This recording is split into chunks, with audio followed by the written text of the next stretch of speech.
నమస్తే, welcome to KK news. నేను Sridevi. AP ప్రభుత్వం కీలక నిర్ణయాలను తీసుకుంటుంది. ముఖ్యంగా సూపర్ 6 పథకాలపై దృష్టి పెట్టింది. కూటమి అధికారంలోకి వచ్చి ఏడాది సమీపిస్తున్న నేపథ్యంలో కీలక నిర్ణయాల దిశగా అడుగులు వేస్తోంది. అందులో భాగంగా 50 ఏళ్లకే పెన్షన్ అంశాన్ని పరిశీలిస్తుంది. ఇక ఈ విషయాన్ని మంత్రి స్వయంగా శాసన మండలిలో ప్రకటించారు. 50 ఏళ్లకే పెన్షన్ హామీ, పెన్షన్ల తొలగింపు వంటి అంశాలపై శాసన మండలిలో వైఎస్ఆర్ కాంగ్రెస్ పార్టీ ఎమ్మెల్యేలు ప్రశ్నించారు. ఇక దీనిపై స్పందించారు మంత్రి Kondapalli Srinivas. BC, SC, ST, మైనారిటీలకు 50 ఏళ్లకే పెన్షన్ అందిస్తాం అన్న హామీని అమలు చేసేందుకు సిద్ధంగా ఉన్నట్లుగా తెలిపారు. ఇక దీనికి సంబంధించి ప్రణాళికలను రూపొందిస్తున్నట్లుగా వెల్లడించారు. వైఎస్ఆర్ కాంగ్రెస్ ప్రభుత్వం 1000 రూపాయల పెన్షన్ మొత్తాన్ని పెంచేందుకు 5 సంవత్సరాల సమయం తీసుకుందని, తాము మాత్రం అధికారంలోకి వచ్చిన వెంటనే 1000 రూపాయలను పెంచిన విషయాన్ని ప్రస్తావించారు.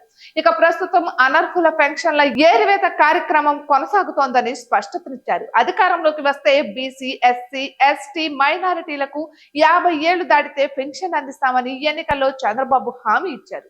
అయితే అందుకోసం అర్హులైన నిరుపేదలందరికీ సామాజిక భద్రతా పెన్షన్లు అందేలా చూసేందుకు మంత్రివర్గ సబ్ కమిటీని ఏర్పాటు చేశారు. అయితే ముందుగా అనర్హుల పెన్షన్ల గుర్తింపు ప్రక్రియ చేపడుతున్నారు. జిల్లాల వారీగా అనర్హుల పెద్ద ఎత్తున బయటపడుతున్నారు. అర్హత లేకపోయినా పెన్షన్లు అందుకుంటున్న వారిని గుర్తించి తొలగిస్తున్నారు. ఇక అదే విషయాన్ని శాసన మండలిలో చెప్పుకొచ్చారు మంత్రి కొండపల్లి శ్రీనివాస్. రాష్ట్రంలో 50 నుంచి 60 ఏళ్ల మధ్య ఉన్నవారు దాదాపు 15 లక్షల మంది ఉన్నట్లుగా గుర్తించారు.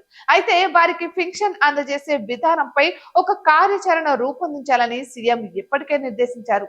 మంత్రులతో పాటు అధికారులకు బాధ్యతలను కేటాయించారు. తాజాగా మంత్రి ప్రకటన చూస్తుంటే పెన్షన్ల ప్రక్రియ ప్రారంభమయ్యే అవకాశం ఉన్నట్లుగా తేలిపోయింది. అయితే ఆది నుంచి పెన్షన్ల విషయంలో టీడీపీ ప్రభుత్వం సానుకూల నిర్ణయాలను తీసుకుంటూ వస్తోంది. ఇక ఇప్పుడు కూడా ఖచ్చితంగా అమలు చేస్తుందన్న ధీమా అందరిలోనూ కనిపిస్తోంది. ఇటువంటి మరెన్నో వీడియోస్ కోసం కేకే న్యూస్ తెలుగు ఛానల్ ని సబ్స్క్రైబ్ చేసుకోండి.